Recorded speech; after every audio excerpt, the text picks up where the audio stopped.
My name is Julie Smith, and I'm going to be talking to you today about how to leave the profession if that's what you want to do. Right now, there is a crisis in education, as I'm sure you are well aware, where kids have come back from the lockdown learning, and it's almost as if they have forgotten how to be students. And maybe the same could be said of the parents. They've forgotten how to be parents. I mean, back in the day when I was growing up, and my sisters and I knew never to do anything that would ever incur a phone call home, because my mother did not mess around. We knew we would be grounded till we were 20 if we, got any one of those kind of phone calls. Well, today it's different. If you call the parents and you know that there's a high probability that they will defend their child's behavior, no matter how egregious it is. And so a lot of teachers are just saying, I can't do this anymore. I just got to get out of here. Now, the good thing in education is that the pendulum does swing, and it's certainly possible that in time, the pendulum will swing in a different direction. Maybe we're beginning to see the start of that now. But in any case, here are some things to think about if you are going to get out of teaching. And the first one is you need to secure your letters of recommendation. Now, before you go into your principal's office or send him an email or ask him for a few minutes of his time or her time, whatever it is, write up the letter of recommendation that you want them, him or her, to write for you. So it should have the school address, and then it should have the date. It should have the principal's name, email address, and phone number. And then it should say something real simple like, to whom it may concern, Jane Doe has been a teacher at XYZ middle school or elementary school or whatever it is for however many years. And she was the coach of the baseball team or the sewing club or whatever, or she was on the principal's advisory committee, if in fact you were. And then it should just finish with, I highly recommend her for any position that she might be being considered for, or words to that effect. Sincerely, Joe Blow, principal of XYZ middle school or elementary school, whatever, high school. So have it ready, get it printed out on nice stationery. If you can, go to the school secretary and tell her that you're going to be needing a piece of school stationery. And she might even, if you have a relationship with her, she might even write it up for you and put it on or print it out for you on school letterhead. That would be the best. But nice stationery will be fine. And then you go and you make an appointment to see your principal. You go see them, walk in, and you tell them that you are updating your portfolio and you're thinking maybe you might go to graduate school, which you probably are thinking about, right? Or you might be going to go get your PhD or something, and you're going to need some letters of recommendation. Would they be so kind as to write one for you? Now, if you have gotten a non-reelect, you particularly need to do this. Sometimes people, when they have gotten a non-reelect, like they've told you you're not coming back next year, and you're feeling really, really rejected. And, oh my gosh, I just feel like a total zero. But in fact, that's the time, like if they've given you this non-reelect, they know that you need a job, and they know that like you're a human being and they're going to help you with this. So, and sometimes like they've said, well, you didn't do this or you didn't do that or whatever it was. But really, the fact of the matter is it's just not a fit. You don't fit there. There's another job that's better for you somewhere else. And maybe you're in a situation where you don't even really want to be there, but even if you do, they will help you to find a different job. So go in to principal's office and say, I need this letter of recommendation for XYZ reasons, right? And so if they say, well, I'm too busy, or come back next week, or come back next month, or come back next year, or something of that sort, that's when you slide out that folder and you take out that letter and you put it right in front of them and you say, listen, I so appreciate everything that you do for us. And I know how busy you are. I can only imagine how many things you have to do. But so I wrote the letter out for you, and all you have to do is just sign it. You can bring a pen with you, to make sure that there's a nice pen. And here, use my blue gel pen. And so just give it to them. And like most of the time they will sign it and they'll go, oh, okay.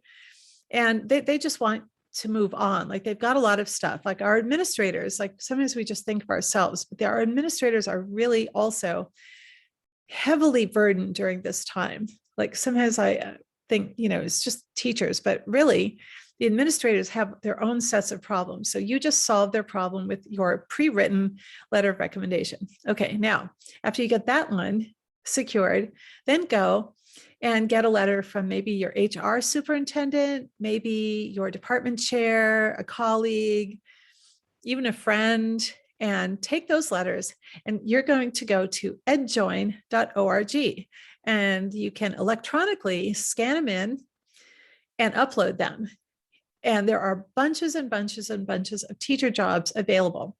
So now, what if you want to get completely out of education? You've had such a bad experience, but I'm going to tell you that we are in these kind of like uncertain times, if you will.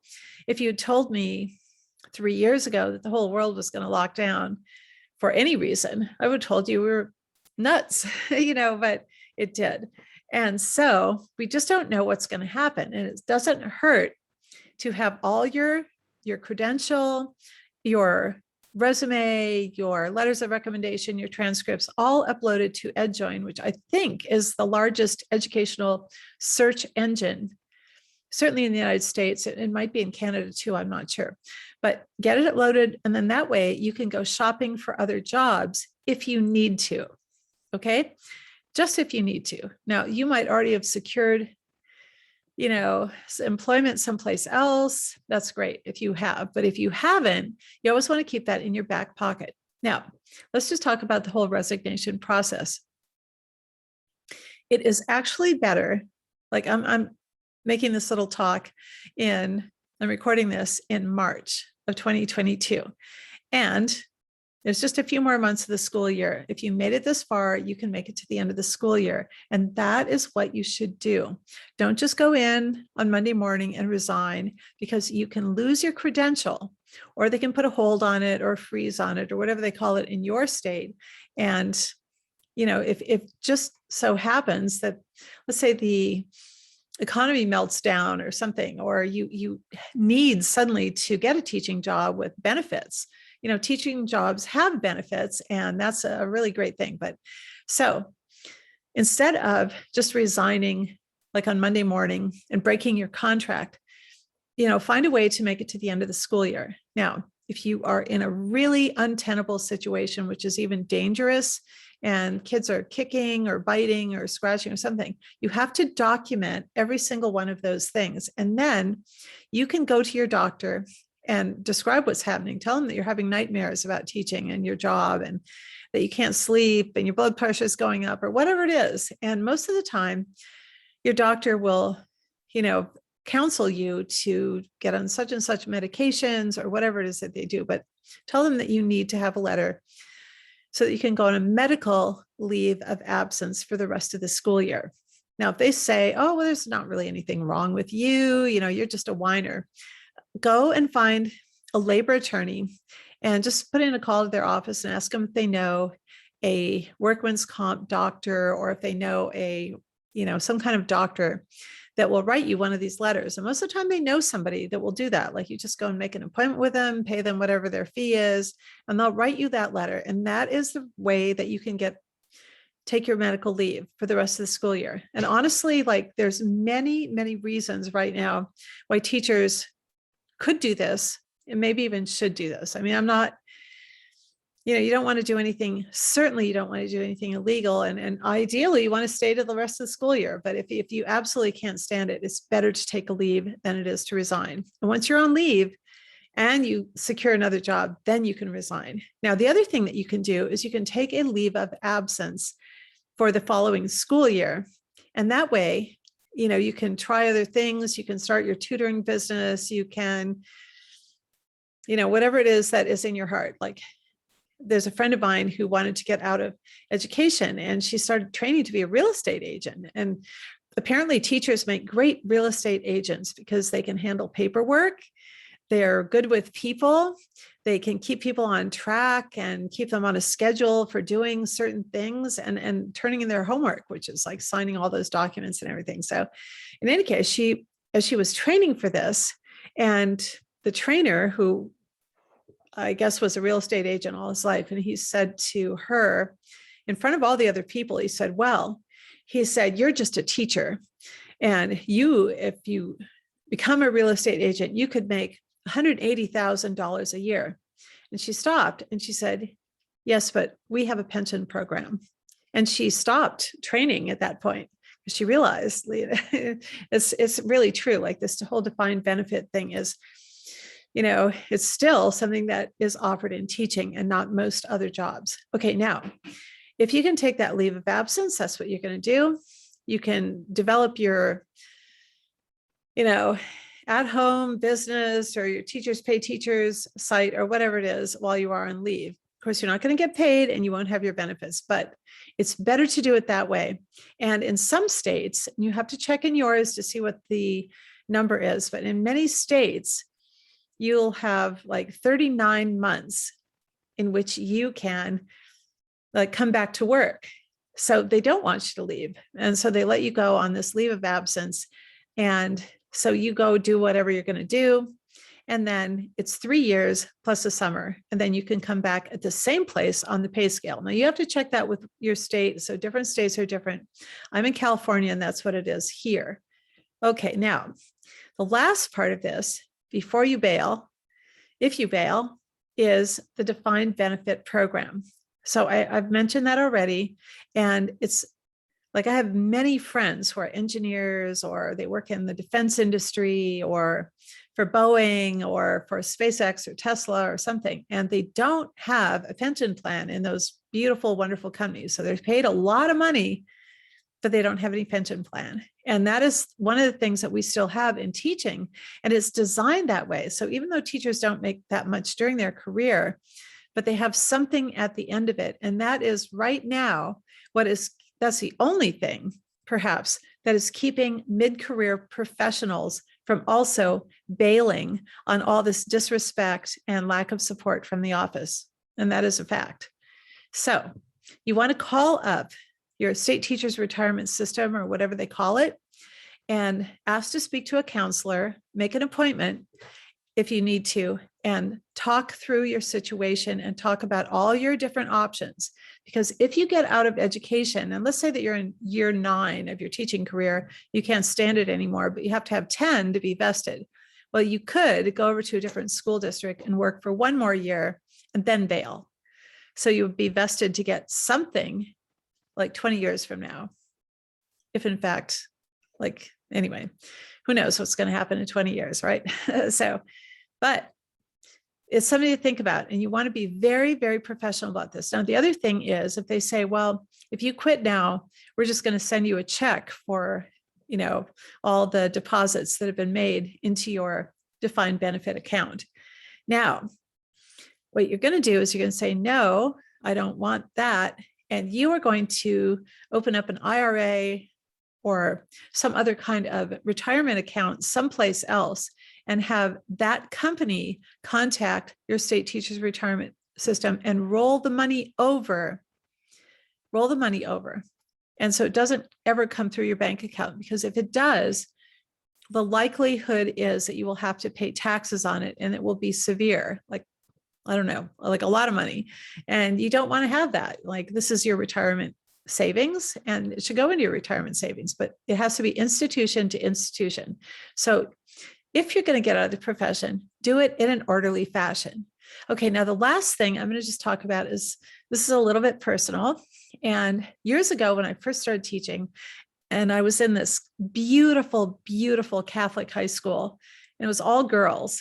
And it was just a beautiful place, wonderful students. And of course, their parents paid a lot of money to send their young daughters to this place. And it was gorgeous, had beautiful tile all over the place, but hardly paid anything. In order to work there, you would have needed to have a spouse that had a high paying job and really good benefits, because they didn't have that. So it would have been lovely to teach there, but couldn't do it just financially. And so I took this job in inner city Los Angeles like Los Angeles has the Los Angeles Unified School District, which is huge. It is, I think, the second largest school district in the nation after New York. But not all schools are part of this school district. So there are many little tiny districts and they're all over the place and they're all run slightly differently. So I went to this one and it was in inner city LA, and it was a place of great, great need. Like many families had people who had been in prison, or they were going to prison, or, they were ex-convicts or something. And there was a lot of drug activity in the neighborhood. There was a lot of gang activity in the neighborhood, and different gangs. I mean, they weren't all in the same gang. So that made it even more challenging. And these kids were wonderful, and the parents were wonderful. And the parents knew that if they could just get their kids a good education, then their kids could, they hadn't really at that time glommed onto the whole college thing and how powerful a university education can be, but they were on the way there. And they knew that if they had a good education, it's kind of like the American dream kind of place. So, but at that time, only 1 out of every 12 children were expected to graduate from high school. And a lot of them would end up in gangs or in the penal system or something of that sort. So it was really, really, great need neighborhood. Let's just put it that way. So when I started working there, the one good thing about this particular school district is they had a classroom discipline system in place from K all the way through high school. And all the new teachers coming in had to be trained on it. And that was the one thing, like when you got your evaluation and your observations for the year, they looked to see if you had classroom management nailed, because they understood that this was one of the big challenges in this particular district. So I had to get trained, and it was, in spite of the training, it was still difficult. Now, many of our students, there were fights on the campus and there were fights in different places, but I learned it little by little. And then some of the younger teachers, we started to agitate for better math education and for better language arts education for all of the students, because at that time, there were people that thought it was great if these kids in 8th grade were reading Dr. Seuss. And if you have a language arts background, you know that that's for preschool kids, or certainly it might be for kids who are really, really young, but it's not for 8th graders. But anyway, and then they were having the kids in math classes, they were having them count M&Ms and make little sticky note bar charts and things like that. They weren't preparing them to go into pre-algebra or algebra or anything like that. And so it was terrible. So those of us who were just coming in, and we said, no, we have to change this. And so we started agitating to change it. And we started raising the bar, and little by little, some really amazing things started to happen. And the kids started to not only graduate from high school, but they started to go to college. And then a philanthropist came into the neighborhood. A couple of philanthropists actually came in and started these programs to find scholarships for these kids. And more kids started to go to the university. And then some of them actually came back to the district to teach there. Some of them went to medical school. Some of them went to law school. I mean, it was a really amazing time, very empowering, because that's the reason that we teach. All right. So we get our kids educated at the highest level that we possibly can, and we push them up and we help them advance. And then they end up going to Harvard or something. And it's really gratifying.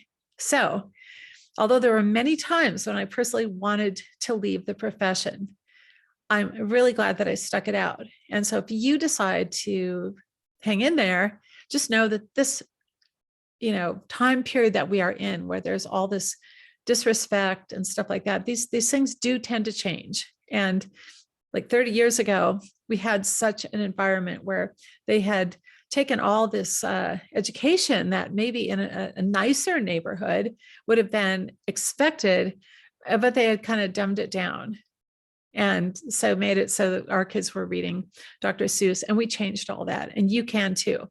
So hang in there. Now, A few years ago, I wrote this book. It's called The Adolescent Award Brain: Positive Classroom Management for the Most Challenging Classrooms. And there's a link below, and you can click on that, and it takes you to Amazon. That's where the book is for sale. I wrote this book, and some of my friends, we kind of pulled stories, some of our classroom stories, and it's kind of story based about how to do discipline. And if you're in a really bad place, you have bad discipline, and you don't have any support from the office, I also have some videos that I'm going to be posting about how to do those things, because you don't have to abandon this career that you've worked so hard for. So that's my story, and I'm going to stick to it. And thank you for watching. And please hit the like and the subscribe button. So thank you very much.